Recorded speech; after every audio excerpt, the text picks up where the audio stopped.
Welcome to Next to Madison, a podcast to help you live your best life. All right, welcome back to another episode of Next to Madison. I am your host, Madison Malloy, and on today's episode, we are talking about one of my favorite topics, which is crypto. We've talked about cryptocurrency on this podcast years back and in previous episodes, probably years ago. There's a lot of changes that have happened, and our very special guest from Crypto News is back here 3 years later, maybe 2.5, or probably 3, to talk about all things in the crypto market, how to keep yourself safe, what he sees coming, and how to not get totally wrecked. This is a very exciting episode, so you will not want to miss it. We'll be right back with our guest on this episode of Next to Madison.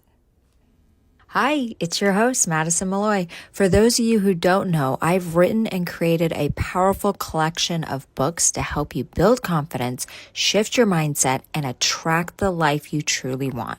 From Time to Lighten the F Up to Affirm and Flourish, Color Your Way to Abundance, and more. These aren't just books, they're tools for transformation. Grab a copy now on Amazon or at madisonmalloy.com. Now back to the show. Okay, we are back with our amazing guest who's been on the show before, as I've mentioned. We are talking all things crypto. This is an episode for anybody that wants to make money, so don't go anywhere because we've got Rich Levin in the house. How you doing? I'm good. How are you? He's with Crypto News, and I'm so excited to have you back. You've been on the show before. We met during COVID. COVID was a big boom in the crypto market. Everyone was getting those stimulus checks and not having to work, and there was a huge influx. But it not only affected crypto, it affected the stock markets as well. Then flash forward 2022, we're kind of getting a little bit out of COVID, but shit hits the fan. Absolutely destroys. So what do you think has happened? Kind of take us back to your experience then, because you've always been in the game. You never gave up on the game. No, I've been working in the space now like 8 years full time. So I've been around. But if we're going back to 2022, that was like a decade in crypto. Yeah. So at the end of 22, we had FTX collapse. Yep. We saw the price go from 65 to 18 by the end of 22. But since then, it's kind of been, I guess a bull market in a way. I mean, that was the bottom. Well, yeah, but a lot of people lost a lot of money and got scammed during this time. So that's why a lot of people kind of exited. But people still had the confidence, especially the banks. And this is probably what's driven up the prices, especially all these institutional investors coming in with these ETFs. Yeah, I mean, the game has totally changed. If we're looking at right now in this time period, almost all the inflows are institutional. Retail people don't have any money. I mean, in reality, retail's broke. If you look at delinquencies on credit cards and car payments, they're at all-time highs right now. Crypto in the retail world works best when people are flush with cash, which they are not. I mean, anybody who's walked into Costco knows that groceries are twice as expensive as they were 5 years ago. So people are pretty strapped at the moment. So if there's not a lot of money in the system, let's say, then everything we're seeing now is institutional based. Yeah, well, that's kind of what really the stock market is. I mean, these institutions are really driving the prices of all this stuff. Yeah, absolutely. I mean, and the entire stock market is being lifted by the Mag 7 tech stocks. So, everything else is kind of, flat. But this crypto run has been completely funneled through institution. Yeah, so let's talk about this. The ETFs, which everyone's kind of heard of, right? You've got the BlackRock ETFs and these. So talk about exactly what that is and why you believe that's a good investment. Well, I mean, the ETFs essentially just made it easier for large corporations and institutions to buy Bitcoin. Traditionally, if you wanted exposure to Bitcoin, you had to, go onto Coinbase or Binance or one of these centralized exchanges and, buy Bitcoin. Let's say in this case, we're talking about Bitcoin. And that's actually quite difficult for a large institution to do. There's tons of requirements and regulation, everything like that. So what the ETFs do is just make that vehicle accessible through traditional brokerages and the stock market. So Wall Street, essentially came in. And the way you can look at an ETF is you get exposure to the spot price, which is the price it's currently trading at, this exact spot in time, let's say, but you don't have to custody it yourself. So if you want to buy Bitcoin and you're on Coinbase, right, you're either taking it off Coinbase and holding it yourself, off chain or on chain, but off the centralized exchange, or you're leaving it on the centralized exchange like Coinbase. What the ETFs do is they custody it, they split each coin into shares, and then you can purchase those shares on Wall Street, essentially. Right. So but it's better to own the real coin. I mean, it's, to be honest, I've had this debate many times, and I think that it really depends on the investor. Bitcoin is very complicated. Blockchains are complicated. Reading chains and transacting on chain isn't very easy, and custodying your own coins is even further more complicated because essentially you're taking control of your own money. You're being your own bank. So if something happens, there's no 800 number to call Bitcoin. You can't call Satoshi, and you can't get your coins back.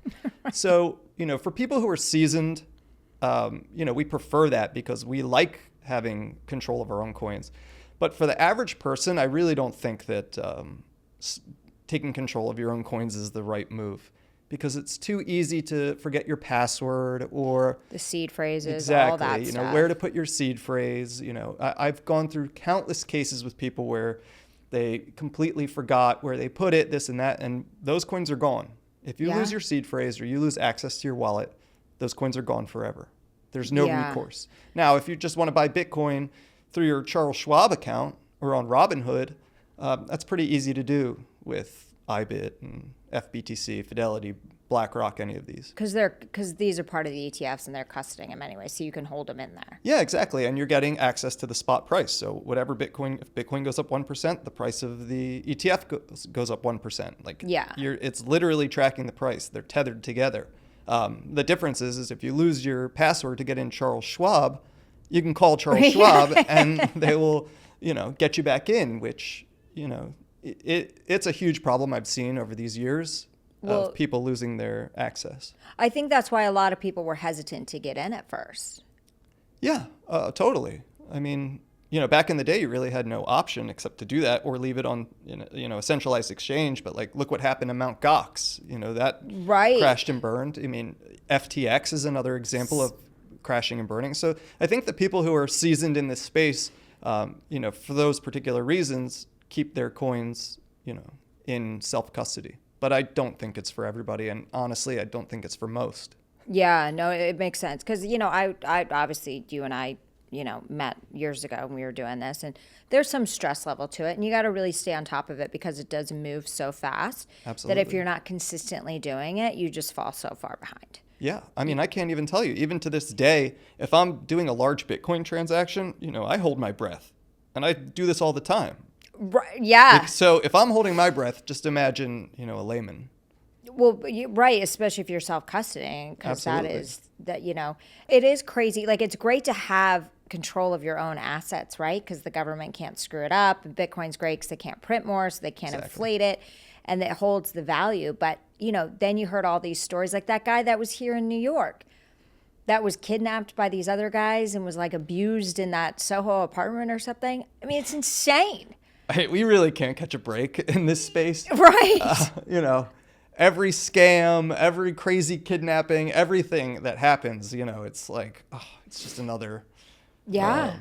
But that's what was happening, I think, when people, publicly said what they had or they were only doing the self-custody stuff. They could go and kidnap these people and extort them, essentially, is what they were trying to do. Yeah. I mean, a couple got killed in Dubai a couple of weeks ago. They were trying to get their money off their wallet. And in the end, they didn't get anything. So, yeah, I mean, I just make this clear right now. I don't keep my passwords on me and they're, split apart. So if, anyone tries to kidnap me, you're good getting luck. nothing. Yeah, you get nothing. Yeah, exactly. So, so the safest way really is the ETF. So we've seen the Ethereum ETFs. We've seen, obviously, the Bitcoin ETFs. Do you think we're going to see an ETF of meme coins? Yeah, I think we'll see an ETF of everything. I mean, this SEC, this administration has made it very clear that, they're not going to regulate to the same extent that the Gensler SEC did. Whether that's a good thing or a bad thing, I guess we'll find out. But the Gensler SEC was really more like, attack projects and, not approve ETFs. It was very, anti-crypto, whereas this SEC administration is way more, they're willing to work with the community and really kind of hash out a fair way to do this, because, there's no question now that crypto is part of the financial system. I mean, this is a trillions of dollars asset class now. But to what extent we get ETFs, I think that we'll probably get all kinds of, Doge ETFs and because it is crazy. I remember a buddy's dad, like this summer, he had heard about a new coin that was a new meme coin that was gonna go public, and he had all this information on it. And he's an older man in his 80s, right? So he was very successful in the commodities world, trading silver primarily. But this is a whole other game, right? Yeah. And so he's trying to transfer certain things so he can then get on this exchange to buy this. And he's like, they're saying it's gonna, go 1,300x. And he's like, remember the squirrel in New York that got killed? Peanut. And then they made the meme coin. And of course, a lot of people got super rich. But people have to understand they're meme coins because they're pump and dump things. They're meant to be that way. Look, I think the reality is if you're gambling anything that you're not willing to lose on meme coins, then there's something seriously wrong with you. Right. Meme coins they're always pump and dump. You're always going to get wrecked. I mean, I really don't know anybody in this space who's absolutely killed it on meme coins. Unless you have some inside information and you have some kind of data that nobody else has, you're going to get wrecked. And even people with that information get wrecked all the time. So, that's straight up gambling. What was the first meme coin that people got really, really rich on? Like some guy became a billionaire. What was that one? It was years ago. Doge is probably the biggest. But there was another one after that. Not Satoshi. It was God, there's been so many. I know. Dog with hat. Oh my gosh. Pepe. There's been, over the years, countless. It's so easy to create a meme coin now. You can literally just go on pump.fun and create one in 2 seconds, add liquidity, and but again, do you think they're going to regulate that? No, I really don't. These things really aren't securities. So it's the same as trading baseball cards. Or like Labubus. Exactly. Labubus are the new Beanie Baby. It's the exact same market. You can't regulate tradables like that.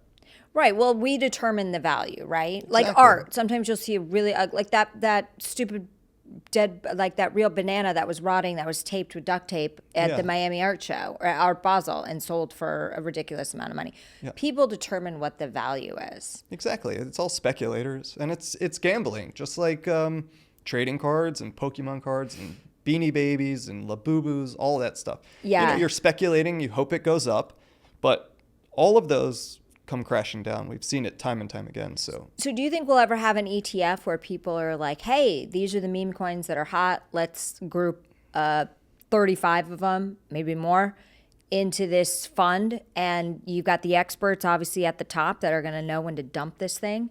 Sure. I think that will exist. Would I buy it? Absolutely not. No, never, even if BlackRock was doing it. No. So there's no way to gauge what a meme coin will do.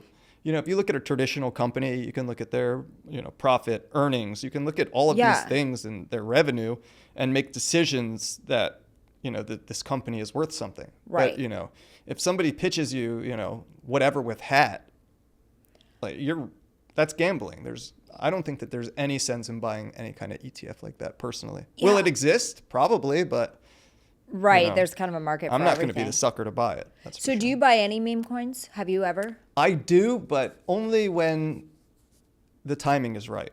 During meme summer last year, and, you may, work in the space, you get some information. Maybe somebody's going to launch something, or something in a news cycle is hot and they make a meme about it. And that you could write it up, but, the question is always not whether to buy it, it's when to sell it. It's, maybe it pumps, but most people will round trip that and, they'll ride it up and then they'll ride it back down because they don't know when to sell. Yeah. Yeah, I have participated in the meme thing, but only as fun. Yeah. We'd never put any kind of part of your significant worth in any of your net worth in anything like that. It's a recipe for disaster. Yeah. And so, okay, so it obviously the regulation will be there, but okay, so let's talk about Haktua. Remember the Haktua girl who got real famous and then those people Vaguely. came to her?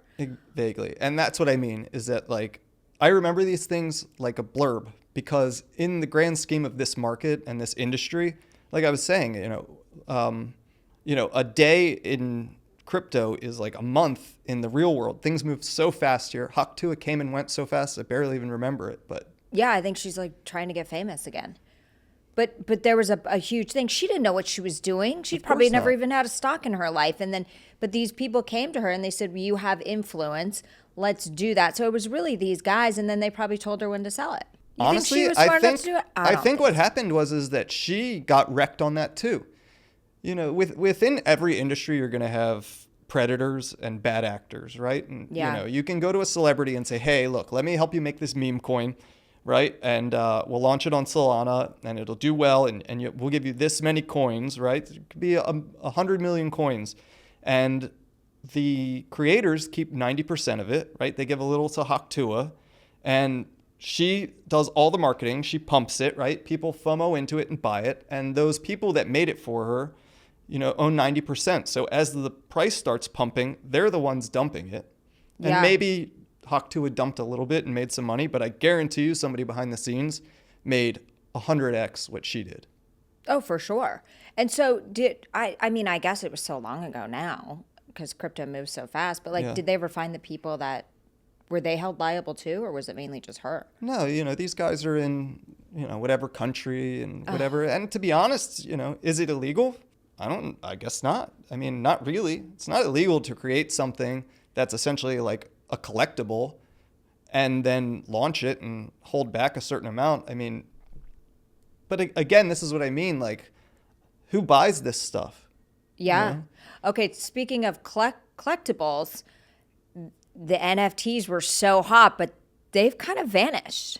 Yeah, that's dead. That's never coming back. Isn't that? But I'm saying people were spending $1 million on these apes. Yeah, I know. But they said these tickets will be NFTs and mortgages will be NFTs, and like Cuban was talking about this. So you think NFT is just dead? So these people that own these little Bored Ape things that they paid tons of, or Punks was another popular one, dead? Yeah, totally. I mean, never coming back. No, I mean maybe like the market will collectively come together and pump it up, and they'll find the next idiot to buy it, and so the same thing will happen. Are they still buying these NFTs at all? Yeah, there's an entire community of people that still do. And what is like a Bored Ape valued at now? No idea. I don't partake in that market at all. So that's what I mean. It's you need to, if you really want to make it in this game, you need to stick to some serious fundamentals. Like, is this project good? Does this have long-term viability? Who's buying it? I'm not into buying stuff that idiots are buying. And some actors got in, Bieber got in, and Jimmy Fallon got in, and right. But that's like your signal. That's your signal to go, that's the top. Time to get out of this. But even still, like we just go through these cycles in crypto.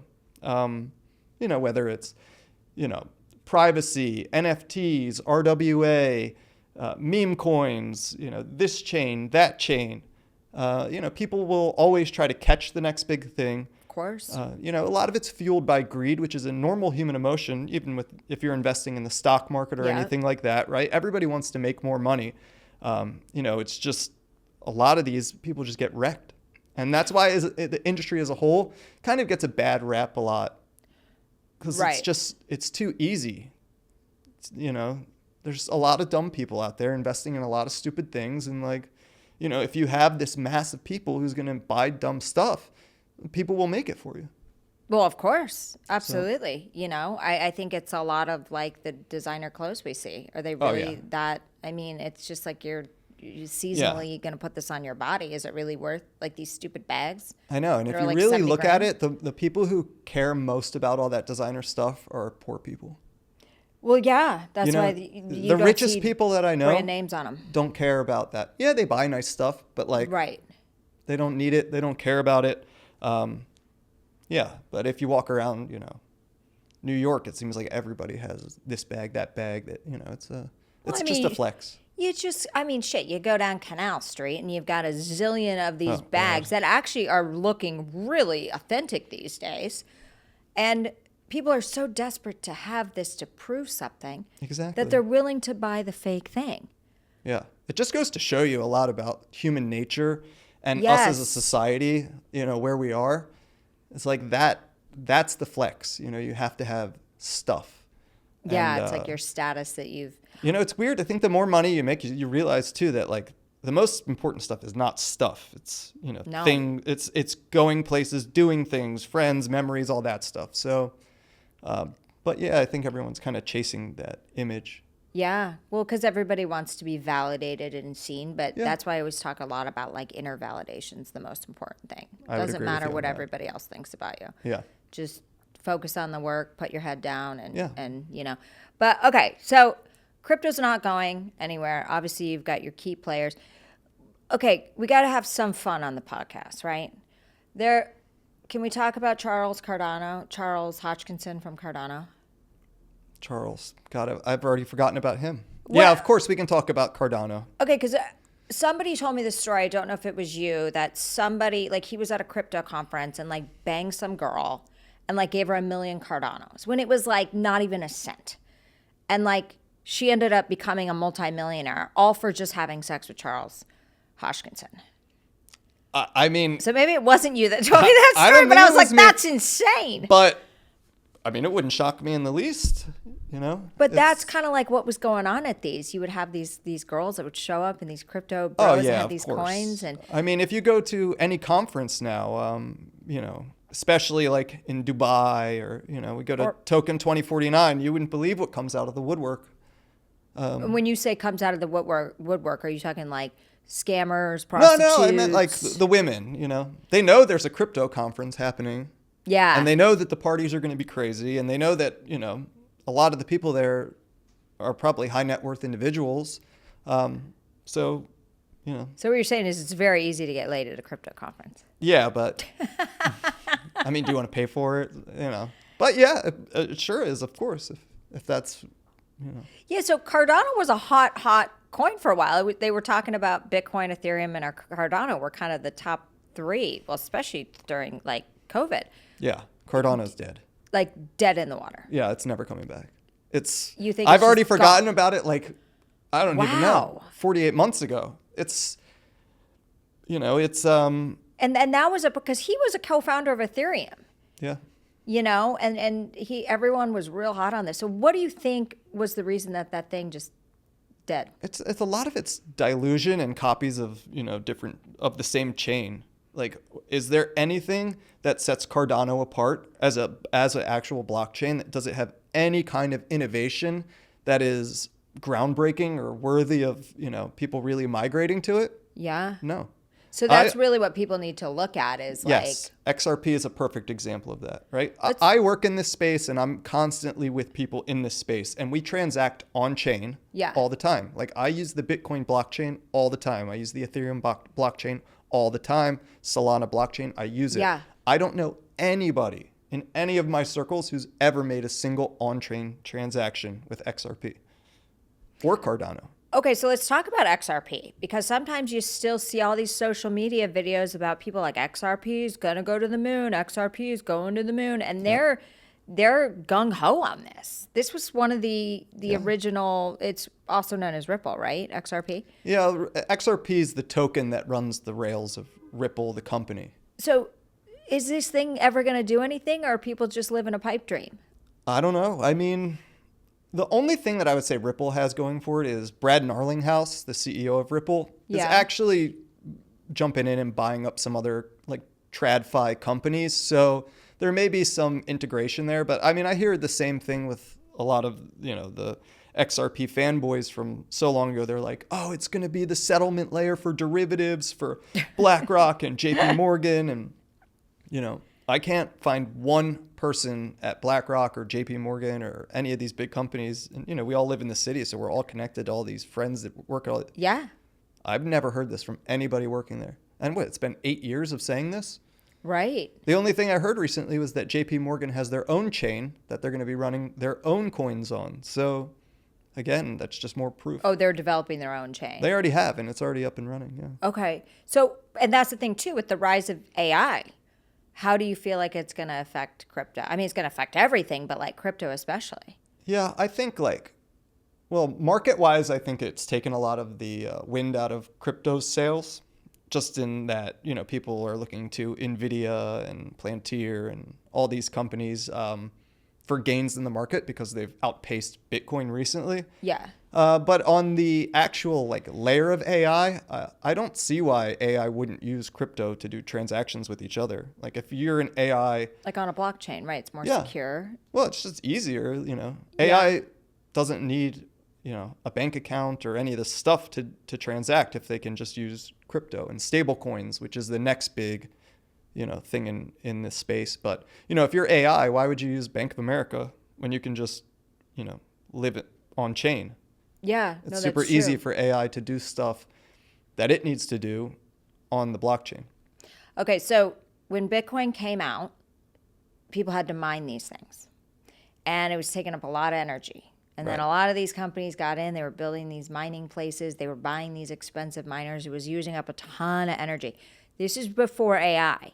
Right. Now they're talking about AI that's driving up the cost of energy and consuming a ton of water, ton of energy. Right. So, and Bitcoin's basically, there's only a few of them left, but there's still other coins that are mined. So is AI more of a concern for the energy consumption now than Bitcoin really ever was? I think a lot of that's always just narrative and FUD. I personally think that it's they say that maybe some of it's true, but these energy companies keep saying that as an excuse to jack up the rates. Who knows? Yeah, it could be. With Bitcoin mining in particular, a lot of places that mine Bitcoin actually have lower rates for residents around it for their electric because really, yeah, they work out subsidies where the mining companies will get subsidized and then they subsidize for the residents. So a lot of places where Bitcoin mines have popped up, the energy costs have actually gotten lower. And then we see a ton of this actually in EM, emerging marketplaces like Africa especially. A lot of Bitcoin mining companies have gone into Africa and built hydroelectric dams there and set up Bitcoin mines. And essentially they're expanding the grid in these places that never had electricity, or they had spotty electricity. Maybe, they got 3 or 4 hours a day. There's Bitcoin companies that are going in and now these people have 24-hour electric. The Bitcoin mines pay for the electricity. So essentially it's free for the residents and it expands the grid. So, you'll always find the plus and minus and everything. I remember years ago, they were oh, Bitcoin mining is so bad for the environment. It uses up all of the, one mine uses up the same energy as the whole country of Argentina, just all this bullshit. Yeah. But I think the numbers are crazy. Don't quote me on this, but I think it's 80 to 90% of all the Bitcoin mining now is renewable. So how many Bitcoins are actually left today? Do you know that? Oh, I think we just hit 19,500,000, I think today, actually. Shit. Yeah, again, don't quote me on that. But yeah, so Bitcoin mining will continue until the year roughly 2140. Okay, so these huge mines that have set up in Africa, they're only getting a fraction of it a day. Correct. It's modern gold. That's exactly. That was all part of the design. Yeah. And being able to increase or decrease the hash rate, so how much power it takes to mine these, it's all kind of part of this intricate design. But yeah, those mines in Africa, what they do is they pool their power, like a mining pool. Yeah. So, they're using all their computers to mine together. You can be, geographically isolated from each other and still use your same compute power to win blocks. So you've got a bunch of mines up in Canada too. Don't we have mines in upstate New York? Oh yeah, Foundry is in upstate New York, and they're on a renewable program also. Essentially what happened. So they're competing every day to see who's going to get these. They're either competing or they're joining the same pool, and then what happens is if you join that pool, you split if you win a block, you split the block. It's amazing. And explain like what it means to win a block for people that are like, whoa, this is way out of my. You know, I'll try to like keep it as 30,000 foot view as possible. But essentially, you know, these computer mining machines, these ASIC miners, are all spinning compute power to try to solve a kind of a complex math algorithm, right? And whoever solves that wins the block, and that happens roughly every 10 minutes, and that's 3.25 Bitcoin. So every minute there's 3.2. Every 10 minutes. Every 10 minutes there's 3.2 Bitcoin mined. Yeah, it's about 450 a day. In the world. 450 so that's going to run us to 240. 2040. No, because every 4 years that number gets halved. That's so if right. there's 450 being mined a day now, you know, in 4 years, or it's like 3 years away, you know, to be the next halving 225, and then so on and so forth every 4 years. So yeah, you get less and less. That's why, you know, when Bitcoin first started, every block you got 50 Bitcoin. Right. You know, imagine. But again, you have to look at the price per Bitcoin. You know, mathematically, like Bitcoin number has to go up for it to make sense. Yeah. Because depending on where you live in the world, it can cost, you know, anywhere from $12,000 up to, you know, $80,000, $90,000 per coin to mine it. It all depends on how much you're paying per kilowatt hour. It gets complicated. But places that have very inexpensive electricity, you know, you can make the most money, because essentially all that compute power takes energy, and energy is expensive depending on where you live. That's why you can't mine Bitcoin in New York City. I mean, you certainly could, but it's going to cost you way more than the price of a Bitcoin, so it's not economically viable. So are they mining anything else? Yeah, I mean, places? other people are, but like a lot of the protocols now are not proof of work. Like Bitcoin is a proof of work protocol, so you need to put the compute power, the energy in to get something out. You know, Ethereum and a lot of these other are proof of stake. So you used to be able to mine Ethereum with like just a, you know, NVIDIA chip, and now you stake it instead of mine it. So you put up and you validate transactions by pulling together a bunch of Ethereum, and that's what validates. It's the difference between POW and POS is kind of complicated. I won't get crazy into it, but most chains now are POS, so you don't need to mine them. Do you think we're going to see more POS chains? Or just types of chains, validation change? Oh yeah, I mean, but basically every new chain that comes out is POS now. Proof of work, you know, I think it's like Bitcoin, Litecoin, Ethereum was. I don't think you'll ever see Bitcoin switch. I mean, you can change, because Ethereum was a POS or a proof of work chain, and now it's POS. But yeah, I think the proof of work stuff is probably like Bitcoin will never change. I doubt Litecoin will. You know. Are there any coins that are left? I remember we talked back in the day about like helium. You know, when I rode that train. Oh, we've talked so long ago.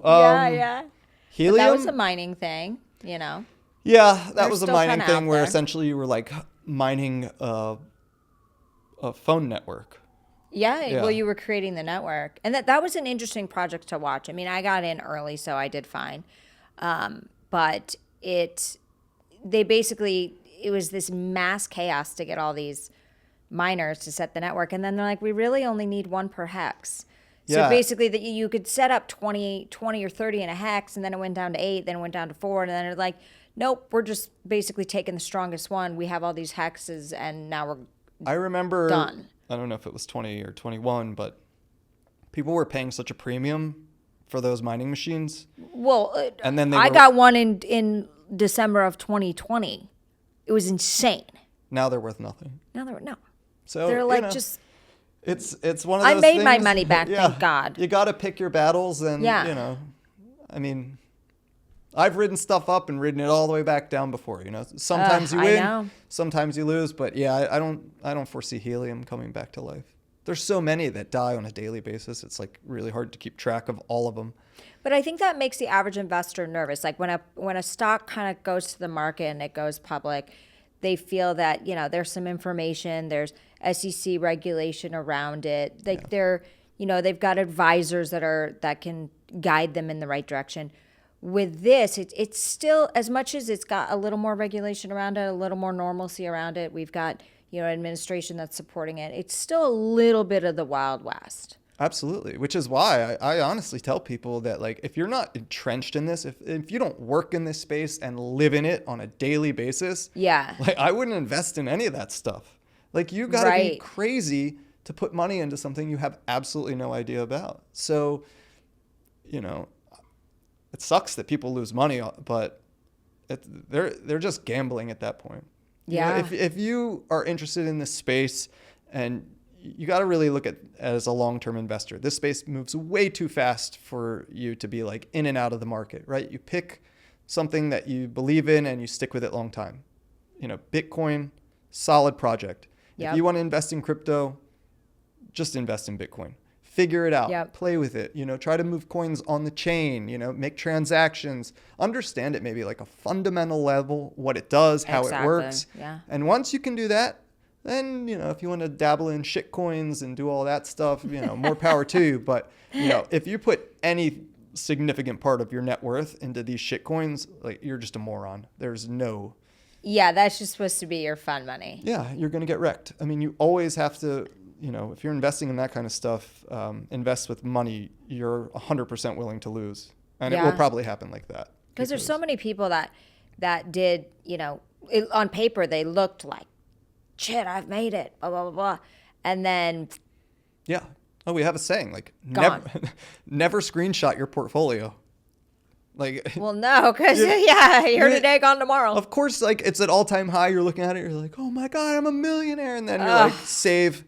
And then, 3 months later, the market turns negative, and, like, you'll always remember that screenshot. So it's why it's taboo. Never screenshot your portfolio. Yeah. Well, then you don't want to do that, because then when it goes down, you really put yourself in that scarcity mindset, which is hard to attract more money. And, you also, like, it's about having conviction. For people like us who have been in this a long time, we can take market hits and sleep just fine. Bitcoin can go from 126 to whatever it's at today, 91. Yeah.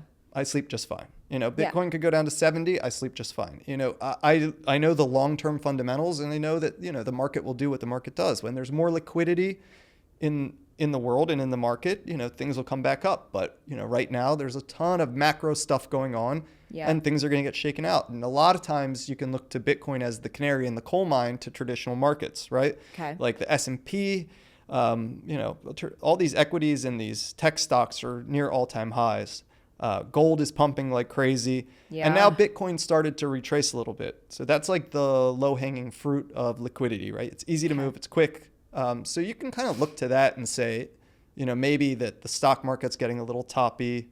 But, there's so much macro going on. Maybe we need to see more liquidity, see what the Fed does with interest cuts, because, we were supposed to get this cut in December, and the second that they kind of started to pull back on that in the last 2 weeks, the Bitcoin price started toppling. Yeah. So, the Bitcoin's so tied into the global macro now that. Oh yeah, absolutely. It's here to stay. Exactly. It's not going anywhere. And you can use it as kind of like a precursor to what may be coming next. Now, I don't know if the S&P is going to drop 20%, in the next few months, but if you're looking at Bitcoin, you can kind of see maybe what's to come. I mean, there definitely needs to be a correction. Yeah. But nothing goes up forever. But people have been speculating a big market crash for years. I thought the market was going to tumble in 2022, 23. Like, I'm surprised that it just keeps going up. So we're due for a correction at some point. Yeah. And nobody can predict it. I mean, if we could, we'd be real rich. I know. It's it's always hard to predict, but you just kind of got to go with the flow. So you don't think you're not like, oh, there's going to be like a Black Monday or whatever. What do they call it? Black Swan event? That's why they call them that, because you can't predict them. So, yeah. I don't know. Will there be another Black Swan? Sure. In our lifetime, for sure. Yeah. But I always tell people I can't wait for the Black Swan event. Yeah, well, that's things are going well, and I'm like, all right. Yeah. Disrupt the system. A lot of people are not. A lot of people are sitting on the sidelines right now. Oh yeah, tons of people are sidelined. But it's, if you don't have conviction, it's better to be on the sidelines. Yeah. But it's always good to have dry powder or some capital to pounce. I mean, a good Right. indicator too is like the Bitcoin Fear and Greed Index. Okay. When Bitcoin was at, What is that? it's an index that tracks basically the price and sentiment. And, Wow. so when Bitcoin's super high, like at 126. It's called Fear and Greed? Yeah. I'll Wow. send it to you. Oh my God, that's But it's amazing. super easy to trade on that, actually. When the Fear and Greed Index is high, you don't want to buy as much. When it drops low, like right now, it's off the charts low. I think it's like 14 today. Oh, really? Yeah. Oh my God. So And that's a fear. good time to buy them Yeah, because when people are scared. it literally goes from red to green, and when it's That's in amazing. greed, it's a good time to sell, Yeah. and when it goes red, it's a good time to buy. Now look, it's at Bitcoin's at 91, and the Fear and Greed Index today was at 14. Bitcoin could still go to 70, and that thing may go down to 10. So it's always good to have more dry powder to buy when it keeps dropping. Yeah. But I mean, it's just amazing. But yeah, so at least the ETFs made it safer for, for the retail average Joe. investors to kind of come in, Yeah. you know. It's easy in and out for them. Yeah. And they don't So have our to- president's son, Eric, is very, very into crypto. Eric. Yeah. Like, what are some of his projects? Do you know any of his projects that he's kind of working on? I mean, or, those like, what guys are he's- working on American BTC at the moment, which is a, I think it's another DAT company, these digital asset treasuries, which Okay. I have mixed feelings about these companies that are popping up. I think a lot of them bought. So it's at, called like- a DAT, a digital asset treasury company. Correct. So Okay. MicroStrategy is probably the easiest one to think of. Okay. MicroStrategy buys Bitcoin, issues debt, and then buys more Bitcoin with Yeah. that. MicroStrategy is probably safe because they've been doing it long enough that their average cost of Bitcoin's still relatively low. And, Yeah. So that's their MNAV. Like, I won't get crazy into it. Anyway, they're probably safe. But you look at companies that like Nakamoto, which was launched I think they went live in August. And This past August? yeah, Okay. they were trading at like 35 earlier in the year, and it's 50 cents today. So it's down like 99%. I don't know. And why do you think that is? Well, it's like you flood the market with these companies, and their only goal is to buy Bitcoin and hold it, kind of doing the Michael Saylor MicroStrategy playbook. But, we don't need 500 of these companies doing the same thing. Right. And a lot of them started this year, and so that their average buys are 120, Yeah. 118, and now Bitcoin's 90,000. So they're going to get wrecked, and a lot of them will probably end up bankrupt or have to capitulate and sell their coins to pay back. Since Yeah. they're issuing debt, they're going to have to pay those bonds back. I mean, it's crazy. So are we going to see that with other things besides just Bitcoin? Oh yeah, Yeah. There's already. Like we're already seeing like other. Oh my God, there's tons of them. Yeah. There's DATs for Ethereum. Yeah. Tom Lee's big company. There's DATs for Solana.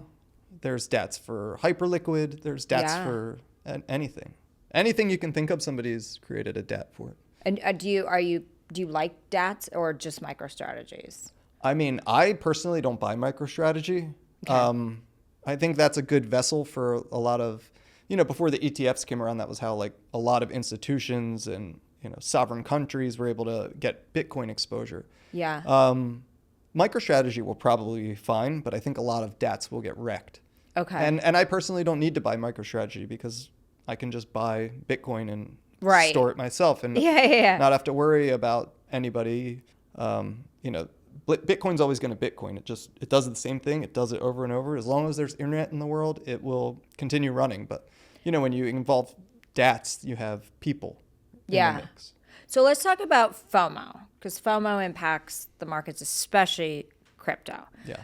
I think, FOMO, fear of missing out, most people know what it means, but a lot of people will FOMO into these projects. What would be your advice to people to not do that? Because usually people that FOMO into something are the ones that get wrecked the hardest. FOMO is one of those like interesting human emotions that everyone has in all kinds of aspects. Yeah, in every capacity some way, yeah. But the thing is that no matter how hard I try to shake people from it, I find that it never works. Because a good example is over the years, there's been so many times where, I'm like the guy people, I want to know what Bitcoin is. I want to buy some. Let me text Richard. I know he works in the space and is involved. So then they text me and it's always the same thing. It's like Bitcoin's at all-time high. I get the text and they're like, hey, Bitcoin, I see it's going crazy, and I'm like, yeah, it is. Should I buy it? I'm like, look, the price is high, but like, here's some information on it. And, if you buy it, you buy it. And they buy, and then it drops, right? And then they freak out.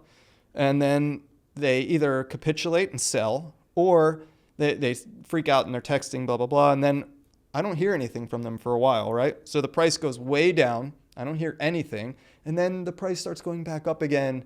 And then it passes the last number that they sold.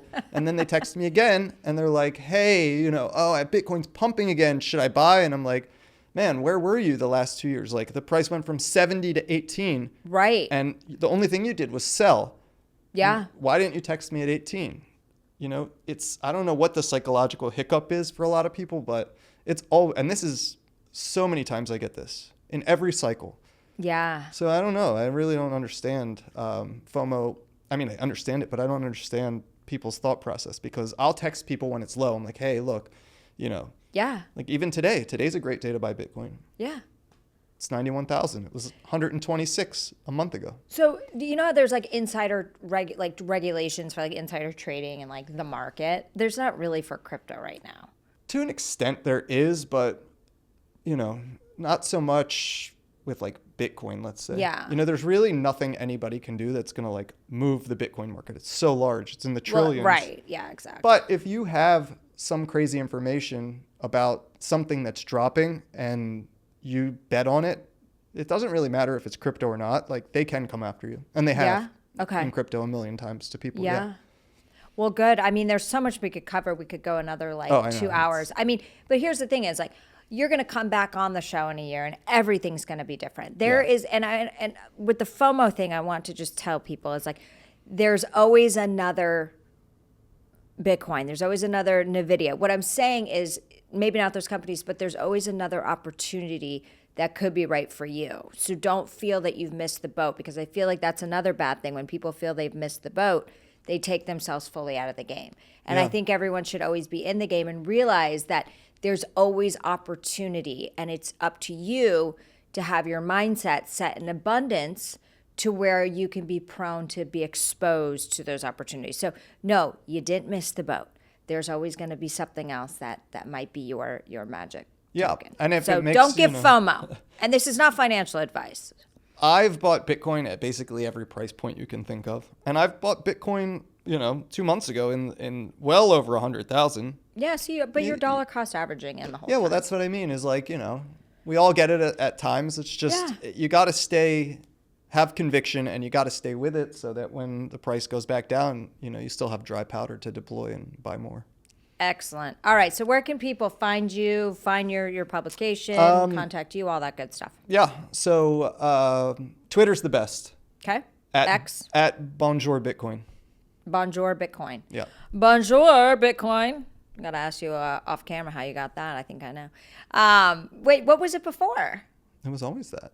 It was always Bonjour Bitcoin? Uh-huh. Oh. That's always been And why do my you still call Twitter. it Twitter? I don't know. Just I've been on it for creature so habit. long. It sounds better too. I mean, I like X, but like, yeah, I tweet stuff and I go on Twitter. I mean, sometimes I say X, but. Okay, what is it again? Repeat it just so they can hear it. Bonjour Bitcoin. Bonjour Bitcoin. This is the guy. This is the Bonjour Bitcoin guy. So yeah, you guys check that out. Check out crypto news.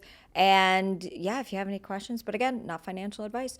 We will see you next time to find out who's next. Thanks for listening. Bye. Hey, your host here, Madison Malloy. Please make sure to subscribe to the show on all podcast platforms, and please rate and review us on iTunes and Spotify. Also, if you have any questions or comments, you can email us at contact@nexttomadison.com. I thank you again for listening. Bye.